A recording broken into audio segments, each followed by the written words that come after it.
Noticias de última hora, preste mucha atención. México no permitirá que Ecuador entre a la embajada por Glass. La canciller de México, Alicia Bárcena, dijo que su país está analizando la solicitud de asilo del exvicepresidente Glass. El gobierno de México no permitirá que el de Ecuador entre a la embajada mexicana en Quito para detener al exvicepresidente Jorge Glass. Hacerlo sentaría un precedente y violaría la inmunidad diplomática, dijo la canciller mexicana Alicia Bárcena. El viernes, el gobierno de Ecuador le solicitó permiso a México para poder ingresar a su embajada en Quito y detener a Jorge Glass, vicepresidente de Rafael Correa, 2007 a 2017. Glass, desde diciembre pasado, se encuentra en esa sede diplomática a la espera de respuesta al asilo solicitado. No se puede porque eso violaría la inmunidad diplomática de nuestra embajada. Nuestras embajadas son sitios que tienen una inmunidad diplomática muy importante, dijo Bárcena en una entrevista. La charla fue con la radiodifusora mexicana Radio Fórmula, distribuida este 2 de marzo por la Cancillería mexicana. Cuestionada sobre si es un despropósito ese planteamiento, la canciller respondió, absolutamente. Así es de que no, de que van a entrar a la embajada, nunca. Imagínate, sentaría un precedente, apuntó la diplomática. En el documento, la Cancillería de Ecuador le pidió a la embajadora de México, Raquel Serur, su consentimiento para que las fuerzas del orden, policía, que dependen del Ministerio del Interior, ingresen a los locales de la misión diplomática y cumplan con la captura del señor Jorge Glass, dispuesta por la Corte Nacional de Justicia de Ecuador. Antes de realizar esta petición, la ministra de Relaciones Exteriores de Ecuador, Gabriela Sommerfeld, ya había anticipado semanas antes que, en caso de que México le concediera el asilo, el gobierno de Daniel Noboa no otorgaría el salvoconducto para que Glass saliera del país sin ser detenido. Sobre el asilo a Glass, Bárcena dijo que México está analizando la solicitud de asilo del exvicepresidente y estamos en ese proceso. No lo hemos otorgado todavía, pero tampoco se lo hemos negado. Estamos en ese proceso de análisis para ver qué tanto es una persecución política, qué tanto es realmente un problema legal y de corrupción. México siempre ha sido un país de mucha acogida para los asilados, los refugiados, sobre todo cuando huyen de una persecución política, es lo que estamos, expuso. Glass, a finales de 2022, salió en libertad tras cumplir 5 años de cárcel por 2 condenas por cohecho y asociación ilícita de 8 y 6 años de prisión, respectivamente. Ahora se encuentra procesado por presunto peculado, malversación, en el caso, Reconstrucción de Manabí tras el terremoto de 2016. A mitad de diciembre de 2023, Glass, que se considera inocente y un perseguido político víctima de lawfare, llegó a la Embajada de México en Quito cuando todavía no pesaba sobre él una orden de detención. Vamos con información de última hora. El gobierno de México no va a permitir que la fuerza pública ecuatoriana entre a la Embajada mexicana en Quito para detener al ex vicepresidente Jorge Glass. Y de última hora se ha dado a conocer que el gobierno de México no permitirá que el Ecuador ingrese a la Embajada de México mediante la fuerza pública como se había solicitado desde las autoridades para poder detener al ex vicepresidente Jorge Glass y con ello pues continuar con las investigaciones en el caso que se lo investiga, Reconstrucción de Manabí, por el presunto peculado. A esta hora de la tarde podemos ver cómo continúa en los exteriores pues custodiada por uniformados de la Policía Nacional.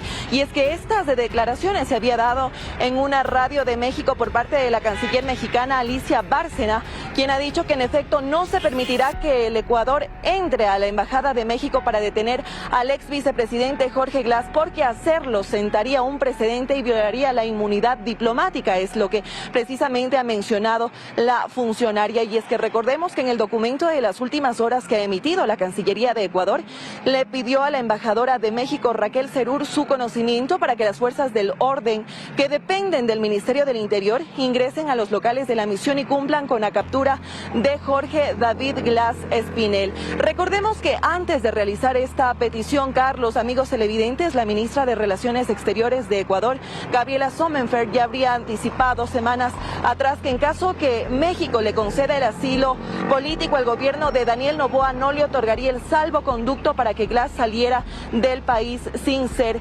detenido. Ahora lo que han mencionado las autoridades es que están analizando la solicitud para ver si le conceden o no el asilo político al ex vicepresidente de la República, Jorge Glass. Carlos, amigos televidentes, recalcamos la información de última hora, es que México no permitirá que Ecuador, mediante la fuerza pública, ingrese precisamente a esta sede diplomática de la Embajada de México acá en la capital, ubicada en la 6 de diciembre, para pues que lo puedan detener. En más noticias. Presidente Daniel Noboa y Eri Adán, alcalde de Nueva York, analizaron la situación de migrantes ecuatorianos. En Nueva York residen aproximadamente 500.000 ecuatorianos, según cálculos oficiales. Definir acciones para prevenir la migración irregular y generar oportunidades para los migrantes ecuatorianos fueron los temas centrales del encuentro entre el presidente de Ecuador, Daniel Noboa, y el alcalde de Nueva York, Eri Adán. La cita tuvo lugar el viernes, 1 de marzo en Nueva York, en el marco de la visita que el mandatario realiza a Estados Unidos desde el 29 de febrero. El alcalde de la Gran Manzana resaltó que alrededor de 500.000 ecuatorianos residen actualmente en Nueva York. Ante lo cual, el presidente agradeció la acogida que reciben los compatriotas a través de estancia temporal y servicios básicos. Noboa recordó que una de las acciones que se adoptaron para atender la situación migratoria fue solicitar a Estados Unidos el estatus de protección temporal, TPS, por sus siglas en inglés, cuyo pedido se formalizó el 23 de enero de este año y está en proceso de análisis de la Casa Blanca. Otras medidas implementadas están relacionadas con políticas públicas y campañas de sensibilización sobre una movilidad humana ordenada, regular y segura. En más noticias. Ecuador busca concretar acuerdo con FMI en 2 meses, reporta Bloomberg. El sitio reporta que en reunión con inversores en Estados Unidos se dijo que las conversaciones con el fondo están en curso y que bonos subieron. En la reunión que el presidente Daniel Noboa mantuvo con inversionistas en Nueva York el 1 de marzo pasado, a más de exponer la intención de impulsar la integración y consolidar financiamiento para varios proyectos, también se habría dicho que están en curso las conversaciones con el Fondo Monetario Internacional, FMI. Bloomberg reporta que el mandatario les dijo a los inversores que su gobierno espera llegar a un acuerdo con el FMI en unos 2 meses y cita a una persona que asistió a la reunión, aunque indica que no obtuvo comentarios del gobierno, el Ministerio de Economía ni del fondo. El viernes la Secretaría de Comunicación de la Presidencia informó que en el encuentro con inversores de Wall Street, Noboa expuso la intención del país de impulsar la integración comercial, empleabilidad, seguridad y estabilidad económica con Estados Unidos para consolidar financiamientos para proyectos de infraestructura, energías renovables o servicios financieros inclusivos. Destacó que Ecuador está recuperando confianza internacional, por ello el indicador de riesgo país ha disminuido. Ahora las cosas cambiaron. Hemos reducido el riesgo país y todas las leyes que hemos enviado han sido aprobadas con una mayoría amplia en la Asamblea, mencionó el presidente. El riesgo país llegó a 2.141 puntos en diciembre y ahora ha bajado a 1.341. Luego se reunió con otros inversores, entre ellos, con representantes de Citibank para América Latina. Ese mismo día Bloomberg registra que los bonos de Ecuador subieron en toda la curva, con los vencimientos del 2030 subiendo 2.7 centavos de dólar a alrededor de 6.7 centavos, el nivel más alto en más de un año, según datos de precios indicativos recopilados por esta plataforma global de medios que cubre negocios, mercados, noticias y opinión. El presidente de la República, Daniel Noboa, sostuvo encuentros con líderes políticos estadounidenses para discutir temas de seguridad y migración este viernes 1 de marzo. Durante su reunión con Eric Adams, alcalde de la ciudad de Nueva York, destacó que aproximadamente 500.000 ecuatorianos residen en la ciudad, aportando al movimiento económico local. Noboa expresó gratitud por la acogida brindada a la comunidad ecuatoriana que recibe estancia temporal y servicios básicos. Desde el viernes el presidente ha mantenido una apretada agenda de actividades aquí en Nueva York y entre esos puntos estuvo un encuentro con la comunidad ecuatoriana. Aquí en el centro de convenciones de Queensborough Halls en Nueva York, el presidente Daniel Noboa, el primer mandatario, recibió un reconocimiento por parte del condado de Queens. Asimismo, hizo énfasis sobre sus 100 días de mandato y el resultado del conflicto armado interno contra organizaciones delictivas en el Ecuador. Ayer, en 6 horas, logramos que el riesgo país caiga a 150 puntos. Que suba 1.4% los bonos del Ecuador. Eso significa que el mundo está empezando a creer en el Ecuador como nosotros creemos en nosotros. La canciller de la República, Gabriela Sommerfeld, anunció nuevas modalidades de atención para la comunidad migrante del Ecuador en el exterior. Para el mes de junio, para ser exacto, la apostilla ya será virtual. Tendremos e-visas, tendremos las cédulas consulares también digitales, tendremos los documentos en general vendrán siendo digitales para que desde la comunidad, de su casa, de sus celulares, ustedes ya puedan hacer los trámites. Nosotros estamos haciendo lo nuestro en el Ecuador peleando la guerra, pero hay mucha gente que está a buen camino o ya llegó y necesita la oportunidad de trabajar. No quieren que le regalen nada, quieren que le den la oportunidad de trabajar. Y eso es lo mínimo que este país puede hacer. En las últimas horas en Nueva York, el presidente Noboa también se reunió con inversionistas de Wall Street y con el alcalde Eric Adams, con quien mantuvo un diálogo sobre las políticas a aplicarse para incentivar el empleo en el Ecuador y reducir de esta forma la migración, así como también pudo conocer que de 20,000 ecuatorianos que hacían uso de los refugios municipales, a la fecha solo hay 10,000. El presidente Noboa cumple sus 100 días de gobierno en medio de una declaratoria de guerra interna y aumento de tributos. Las decisiones tomadas en este periodo se han dado bajo acuerdos con los socialcristianos y correístas. La presidencia le llegó antes del 2025. Con la edad mínima para ser presidente, Daniel Noboa así se convirtió el pasado 23 de noviembre de 2023 en el primer presidente millennial de Ecuador.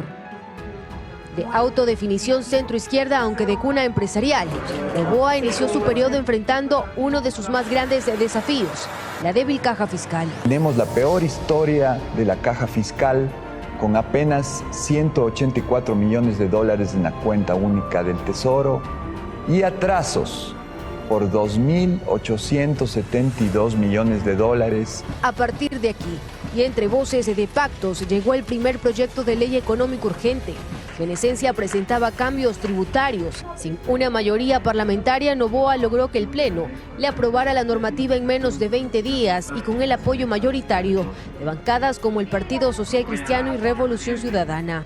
Pero pronto llegaría la mayor prueba de fuego.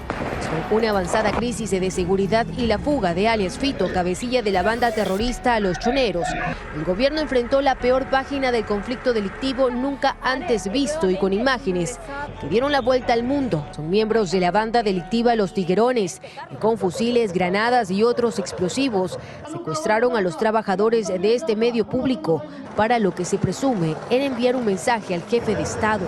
Acabo de firmar el decreto de estado de excepción para que las Fuerzas Armadas tengan todo el respaldo político y legal en su accionar. A objetivo militar se elevó a más de una veintena de bandas terroristas y con ello dar inicio a la búsqueda de cabecillas y sus miembros. Las cárceles también se intervinieron con operaciones conjuntas entre policías y militares. Se irrumpió en los reclusorios para realizar una limpieza y retomar el control de estos centros carcelarios que a su interior contaban con una serie de beneficios.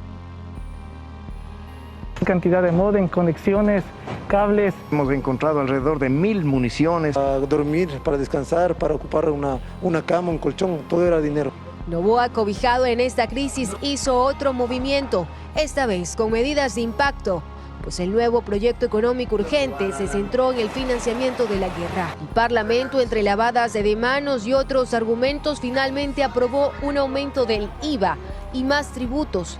Esto con una amplia mayoría, al igual que otras reformas que han sido enviadas por el Ejecutivo, con resultados de un bloque de seguridad que ha detenido a más de 11,000 personas, 280 de ellas identificadas como terroristas y 12 individuos abatidos. Noboa ha llegado a ganar terreno que habían perdido otros gobiernos. Y es que el alto y rápido impacto de la gestión en materia de seguridad, de una necesidad primaria que tenía todo un país, que llegó a tener tasas de mortalidad con picos de 80 asesinatos por cada 100,000 habitantes, hizo que Noboa llegue a su día número 100, con niveles de aprobación que no se habían tenido desde el retorno a la democracia.